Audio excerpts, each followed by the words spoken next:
local, to adapt it locally. That means first we will have some formation, some internship in Germany this year, which hope that it will be finished around July. To after that actively working in needs assessment for AIMS on these three aspects again, and after that trying in the following years to implement policies, implement some strategic plan again in the three aspects that I named. And that's a little bit the project how we structured. We have it until 2028 for now, but the founding body was already interested of prolonging it and bringing it maybe for another 10 years or even more to really further the place of KTT in Africa. Where we will work the most at the beginning, it's in Rwanda because it was first there the application was made, but also that we thought it would be a good place to start testing. It will be like a field test, but we will immediately implement KTT officers also in all the AIM centers. And every knowledge that we gather there, we will try to transfer it here in Ghana is one example, and at the same time adapting it, because that doesn't mean that it works in Rwanda to work here. Then that's what we are doing at the moment. We hope that in end of this month, the first KTT officer in AIMS Ghana will be in place. For now, that's pretty much the project. What we are working on in the three aspects, in economy, IP policies, for example, patent. How can we start up? How we can help students to, when they have amazing ideas, good projects, how can we help them developing it into a startup or acquiring some IPs or the institution? If they develop some good research, how can we develop something else in the economy? On the level of education, transfer of knowledge again, public outreach. How can we go to school to say, hey, you can study maybe management or mathematics in our case, to try to inform them to come. Doing these kind of things, and in the societal engagement, trying to seek out also what kind of research we can do in our department that can help the society in place. What is very important for us, it's what we try to put in place, it's really that it helps locally. That at the end, because sometimes we saw some example that, yeah, we have an IP, but after that, the researcher or the IP, yeah, they have a part at the institute, but they go to another country, especially in Europe or North America, where they try to do a lot of money. No, we want that it helps locally, that we try to advantage the local market, the local people, and after that we can see, okay, then we can go also international, but as long as we have something good in place here locally, that it helps the society. Again, that's the third aspect, societal engagement of the project. We have some questions about the topic. I think it's clear. So in the knowledge generation, as much as you want to adapt it locally, then I want to presume that in the generation of the knowledge, the local content component is reasonably incorporated. But for now, when the KTT officers will arrive, for example, here in Ghana, for sure we'll work really in conjunction with the other AIM center, but its main role is really to adapt it here, to work locally with the different industries, local industry, the different research institute, and also the different research institutions, and also the schools, the universities, the government, really working locally. And after that, what they managed to do here, they experience the successful stories and the unsuccessful stories, we will try to share them with the other groups. And now say, us it worked. After that, maybe in South Africa, they will say, that was a good idea. We can try, maybe it will work because we have other rules, other context, other patterns we do it, but it can help us always to work. That means it's kind of two levels of networking. One, it's locally, where the KTT officer comes and try to branch everything together, that we are all working together, but on another level, to talk with each other, to get inspired by what is done elsewhere. And if sometimes a good idea, I like to say hell is paid with good intention, a good idea sometimes does not comes with good benefits. Then, sometimes with these experiences, external experience, we can learn from it and say, okay, that will maybe not work. I thought it would be good, but now I see the problem. Then that's why we want to have these networks to communicate, and then it's knowledge transfer.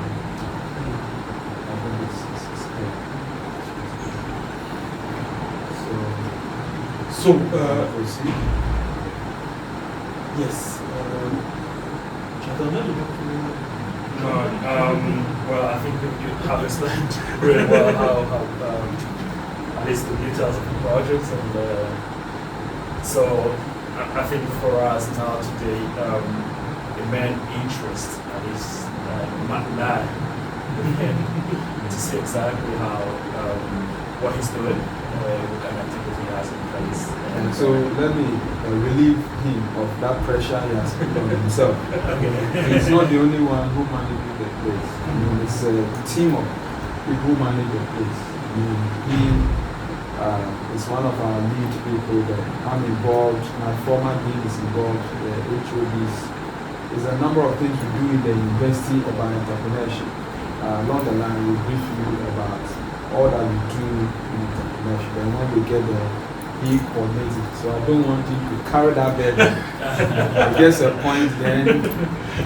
So we are together. So we shall respond to the questions and the issues together as it emerges. Yeah. So that in terms of at least knowledge transfer, we would love to be at least what is I'm going to try not to use UPSA as she said that she wants to say UPSA. It's Please write UPSC. UPSA. Yeah. Yeah, we would love to hear at least what you're doing, and if you have some success stories, you can share and what led to this success stories and what kind of challenges that you might be having. So knowledge transfer in terms of the broader university or in terms of activities at the incubator. Which one is it? Knowledge transfer as the whole university, or knowledge transfer as far as the incubator is concerned? As an institution, so we'll have to have the university first. More then we like can a narrow down to what the incubator incubator is doing. All right. Okay, so the mandate of every university is to teach, research, and then community service. And then as part of the community service, we are supposed to do extension services. We are supposed to transfer knowledge to industry. So the way it happens here, so let me begin from our students, now I will end on our members. So every student at level 300 into 400, you are giving supervisors, as we are very much aware of many universities. So giving supervisors, they identify topics and then do research on these topics. Some of them, which have promised, the lecturers will then help them to polish it, and then it can be published in reputable journals within our space. So in terms of transfer from the student side, a number of student works have been published with the support and the encouragement of our lecturers. And we also are aware that within the university setting, if you are a teaching faculty and you don't publish, you perish. So every member of the university community is expected to publish. And so publishing is something that is done by every member. But without a publication, there's no way you'll be promoted. So in this publication process, we are either partnering with people within or people outside the university. And we encourage that we will network as much as possible when it comes to research. And so that is what is done. So every quarter, our research and consultancy center, we publish the publication output. I mean, it's documented. Along the line, we can show you every faculty, we show the publications that are emerging. For our faculty, we are not bad. There's more room for improvement. As of I'm just using last year, as of the first 3 quarters, I think a faculty of about 120 lecturers. I think our publications were around close to 60 in reputable journals, which means on the average 1 journal to 2 people. There's room for improvement. So when it comes to journal publications, I mean there's a number of success stories in that area. Then we are also engaged in a number of consultancies. We have short courses that we run for industry, and we run these courses with the knowledge that we are generating from some of our research activities and a number of the things that we do here. So publication is one, short courses, consultancies to private sector, public sector is one of the things that we are also doing that. And regularly we have public lectures, we have guest lectures, and these are also avenues that we interact with industry, and by so doing what we have, we also share with them. We recognize that the aspect of transfer, there's work and there's room for improvement, and that is the reason why the university thought it wise to now have a whole pro-vice chancellor who will be in charge of the knowledge transfer component. So the knowledge transfer component, I can say that yes, something has been done, but there's more room for improvement as far as we are concerned. And then if we come down to the incubator, I mean, the way it happens is that we have the incubator as far as 2021. The way that it happens is that within the university at level 300, every student takes a course in entrepreneurship. Every student. So, and usually there are around about 3,500 to 4,000 students. Everybody takes a course in entrepreneurship. Once you go to the university, you do it. Then we will put them and they will work on business plans. So groups of 5, 7, they work on business plans. They do their presentations in the lecture hall. And we encourage our students as much as possible that they should be thinking of creating jobs and not going to seek for jobs. So the business plans that have promised, we then will scale them to our incubator, and then occasionally we run some training for them. And then some of them haven't left school. We heard that some of those ones, they've been able to continue. Like there's this gentleman who came up with an idea to set up a kind of a warehouse where students after vacation, instead of carrying their luggage home, they will send their luggage to that kind of warehouse, and then they pay some money for it. Was years for storage. It was through some of the business plans that were developed in the lecture hall. The business plans, there are a lot. They cut across almost every discipline as far as management, social stuff is concerned. Then the second cohort, along the line, Obed will come in. So the second cohort, the university is into partnership with the National Service Authority. National Service, it used to be National Service Secretariat. Now it is National Service Authority. We are in the partnership with them, so every year they post some of our own students back to the university. So just for your information, in case you are not aware, in Ghana, once you complete first degree, you have to do what is called national service. It is a mandatory service for every graduate coming from a public university.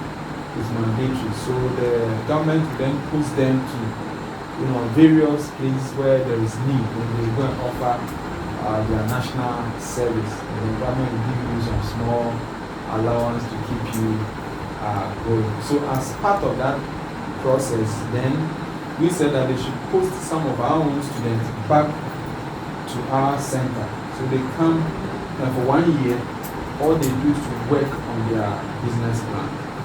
And at least the past cohorts, we have had some success stories, some businesses have been created out of those success. So in terms of the transfer, I think this is the little that I can say about it. If there are further questions on the transfer, we can respond to that. So, Obed, in terms of the transfer, is there anything that you want to add? Almost everything. Okay, so then we proceed as I mean, I like the idea of the national service of hosting the student back to the institution now. They put in an incubator and they work on the business plan and so on and so forth. Because where I'm from, the national service is more militaristic. At least it used to be the country community-based. But I'm more interested now here with the public lectures and guest lectures. Could you elaborate on that? If you have, how does it work? What does it entail? Public and guest lectures. the public lectures. Yeah, and guest lectures. Okay. If you could elaborate on that. Elaborate. Oh, that's fine. Now, so we here in EPSA, our mantra is scholarship with professionalism. So we believe that as we pursue knowledge, that is scholarship, and then the professionalism is about the application of the knowledge in an ethical manner. So we believe in industry, academia collaboration. So the idea is that within the semester, as we lecture, the guest lecture, we bring people from industry to the lecture hall to interact with the students. So it is something that we have integrated into lecturing of our students, so that at least just one visit from industry probably can be like equivalent to about 2 or 3 lectures, but they will bring the thing, to real world issues, and then we are able to see the connection.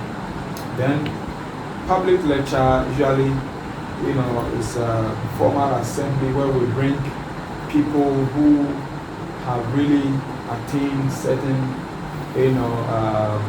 pedigree in society in terms of statesmanship and other knowledge and other experience. So they come, we have a specific topic for them or theme, and then they speak to us about it. So that is every faculty does it. And then at the university level, we have our annual leadership lectures.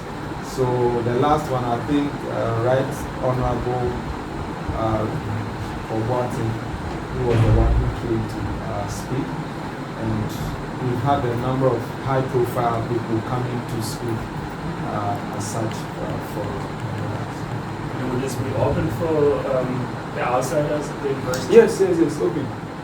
Yes, public lectures are open to outside. Guest lectures targeting our students, but the public lectures are open to outside.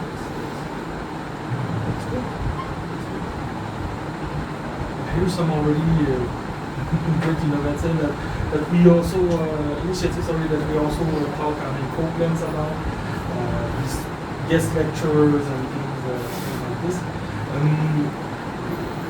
I go back, that's also interesting that now we're working on really establishing something a bit more permanent in terms of transfer with this new position, this position of as research, innovation, and transfer.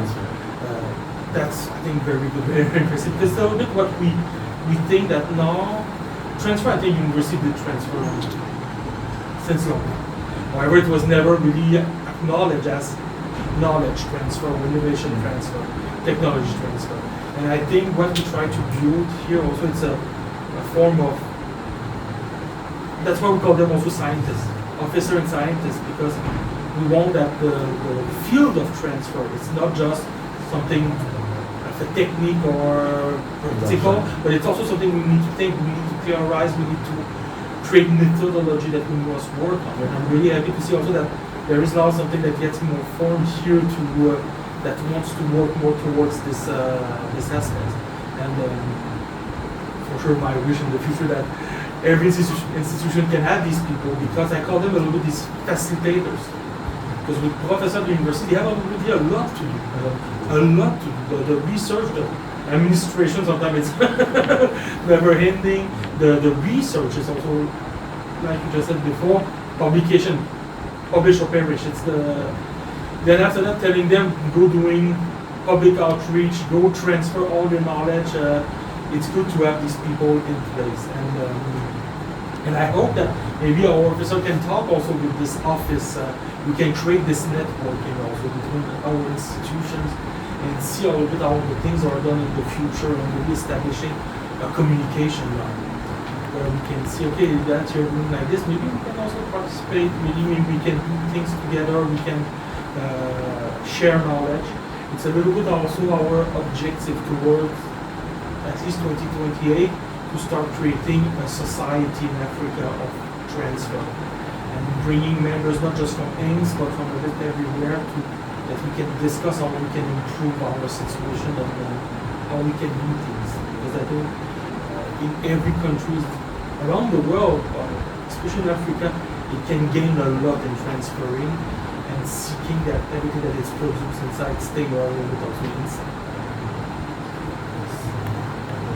That is good. I mean, rightly said. Yeah, because, like I said, university, one of our pillars is research. So, if you put the different publications from the faculties together, we are probably talking of about 200 publications annually. So, the question is, what happens to the knowledge that is hidden within all these publications? And like you said, as a lecturer, I have a certain number of hours I have to teach every week.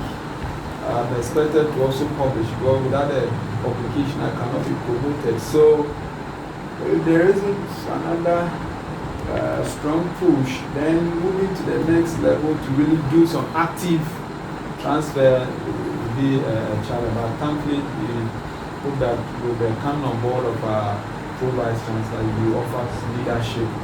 I mean, and the other aspect has to do with the whole, and I'm glad you said, the whole idea of this concept of knowledge transfer. What is really this whole concept of knowledge transfer? When I publish and it's out there and people are citing, is it not transfer? Or it must be incorporated in some innovation before it is transferred?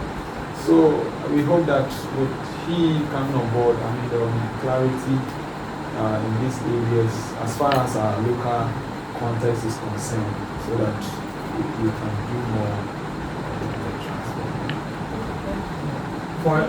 Just to continue on this point, because I find this so interesting. Because some of us, I already have a PhD, some of us have a PhD, we had postdoctoral research for a long time before, but I was always interested in the transfer also. And one of the biggest problems also with this publication world is we produce knowledge in an institution, the scientific bring all the things together, write a paper, publish the paper in a journal where they don't see any revenue coming from it, not just any revenue. You must pay back your, your publication to this journal at price that even universities like Harvard are not anymore able to pay for having access to all the journals. Then after that, we must ask ourselves, okay, there is a problem also in the publication world, and that is rarely taught among transfer people, that we rethink the way we publish scientific knowledge, because the institutions are not able to pay all the publication journals at price that they are completely out of this world. But I think that's kind of topics we want to discuss. We want to engage.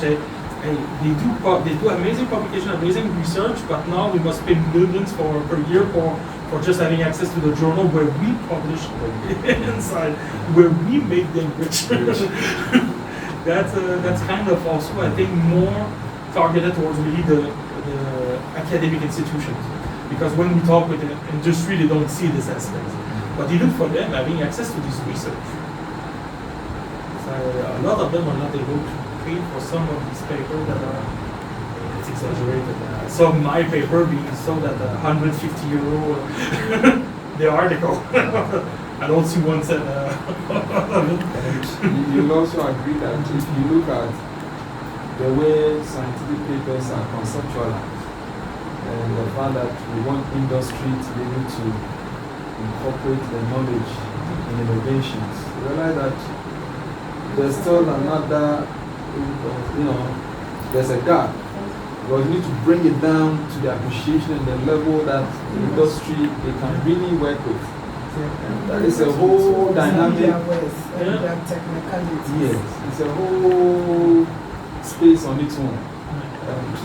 Somebody has to pay for that to be done. Who pays for it? So, me, the professor who has suffered to publish, and then go ahead and then go and scale down and then break it down for industry to be able to use.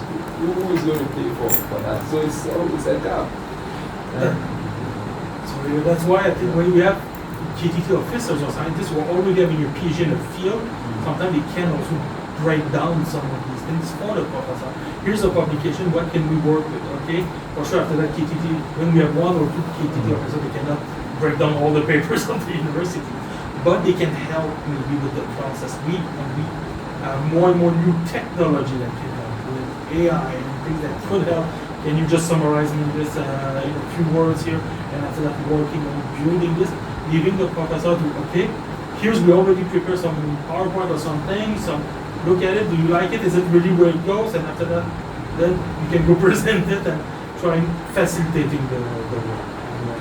But that's we need to discuss together what can be done to facilitate the work. We need to work together. That's why we try now with a project financed by public institutions to really now let's think about how we can do this. Let's put it in place, let's implement it and make it a science of transfer. So your center, so is it going to collate knowledge that is generated within the space, or is it going to be actively involved in the generation of the knowledge?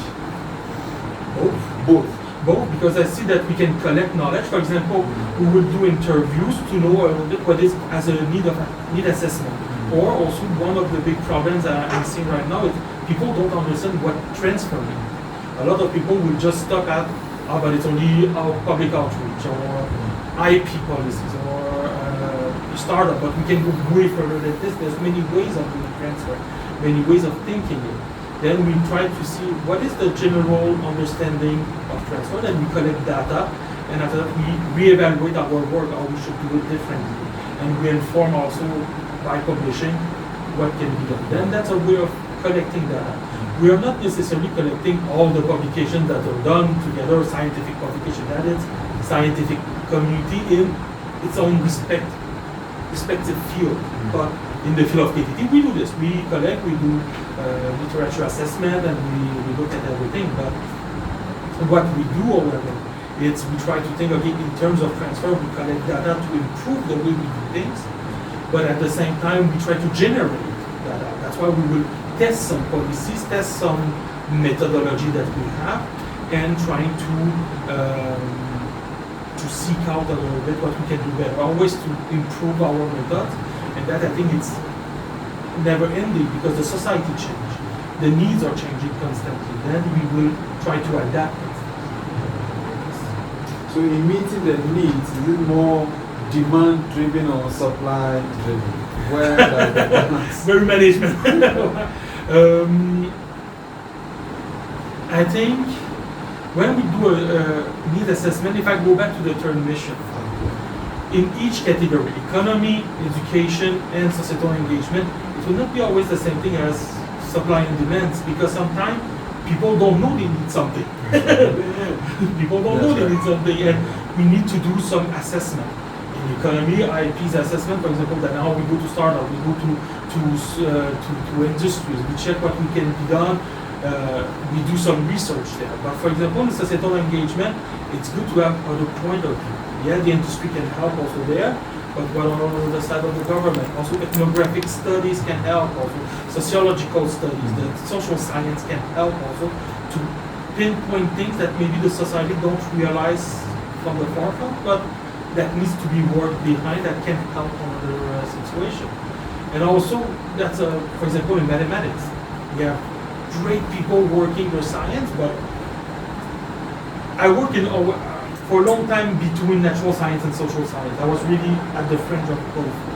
And I realized that natural science, often they don't know what's happening in the society. They're in the in their lab. Completely removed. Exactly, they're in their lab, they play with their toys and they're happy.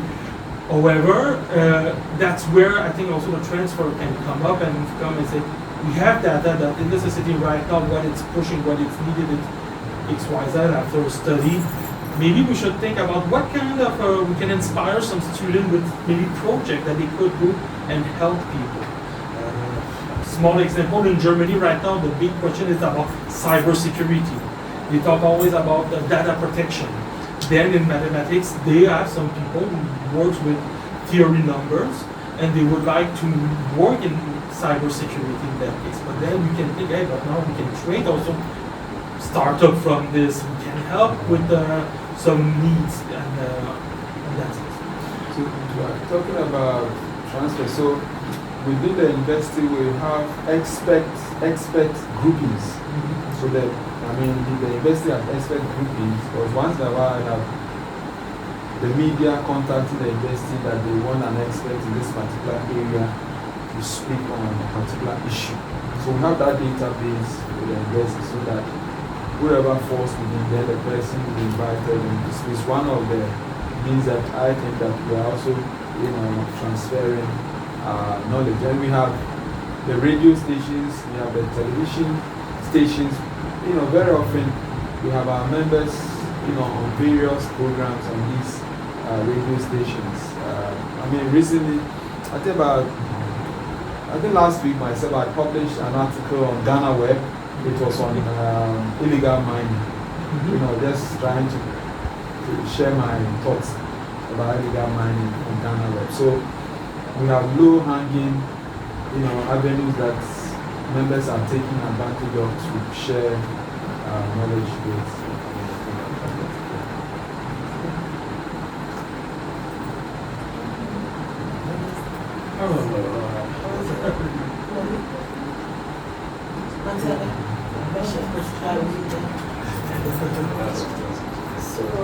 So before you come, so how does the university come in? With all that we have discovered, where do we stand? How do you, or you are just come to talk to us and then once you are done, that is it? Or you have something else in mind? So that when I'm briefing my vice chancellor, I can really, be straight to the point. I can talk to a certain point. We are now implementing an official KTT scientist here at Ames Ghana. This person will be working in networking and all the things we talked about. Now the aspect where it will be seen after that when Ames Ghana, what they can do with UPSA, UPSA, what they can do together, what they can work together, especially with an office right now, that a newly formed office that wants to work more. Can we work in tandem? Can we come together to, hey, we're working on IPs, what do you think? Can we do something together? That's our experience. What is your experience? And sharing maybe as a form of the president is in the office. Yes, please. Oh, okay. The office too is not too far from you. Yes.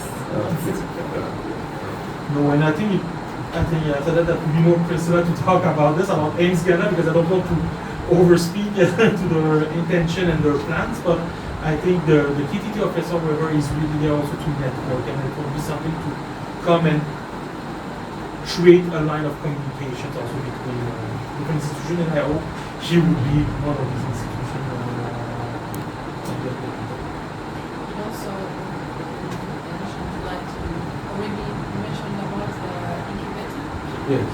This seems to be something you're already running and you're familiar with Yes. how to run it. So also collaborate at least just to gain experience and insights into how you've been running it, what you could duplicate at age as well. Like maybe trainings like the IPA trainings and policies, the project is created. Training the startup or potential startups from the incubator on these IPs and how to share this. There will also be, eventually, we're working to develop a course in transfer. So once this is finalized, this is something we can reach out to the university That would be about. very interesting. Well, like I said, the conceptualization of transfer, what is it? within the local context. So that would be very interesting. That's a great point. The course, it's part of the platform for this society. We hope to upload some of the course online there, but all the PTT officers will be also fully formed and have. The idea is to have it on a long term. Not that once they are not there anymore, everything is done, that they must also work in forming people. Oh, afternoon, come. Just passing through. All right, so this is Dr. Umu. She's the Dr. Umu Marco. So introduce yourself. I'll mention your name. Add a little bit Yes. to what. My name is Umu Markwe, the head of Department for Business Administration. The incubator sits in Wisconsin. That's right. So I mentioned that we have two departments, business administration. So when I said every student needs a course in entrepreneurship, so she sits in her department. So she's also part of the team that manages the incubator. Just to add one thing to what you said, is that for instance, on the policy side, I think the university will be very important. Like if we develop some kind of policy on IP, those that will talk to the government, will take it to a higher level, to the university, like UPC, that will help us with the PTT officer in Ghana. So this line of policy we need to talk to the Assembly, National Assembly, Parliament, okay. or government institution bodies in the country, so that this will help. For instance, we were talking last time about the tax on research equipment, for instance. This is something some countries waive tax on research equipment, and others in Africa you have to pay full tax on research equipment. This also can bring their transfer. So these questions, for instance, PTT officer or PTT project alone cannot do that. So talking in collaboration with the university, then bringing some kind of leeway to Parliament can help to change policy regarding these circumstances. That's very good. Yeah, policy, influencing policy formulation. So some work is done, evidence-based, we develop policy briefs, and then we channel it through the appropriate context. Appropriate lobbying is done. This is possible. They can influence policy.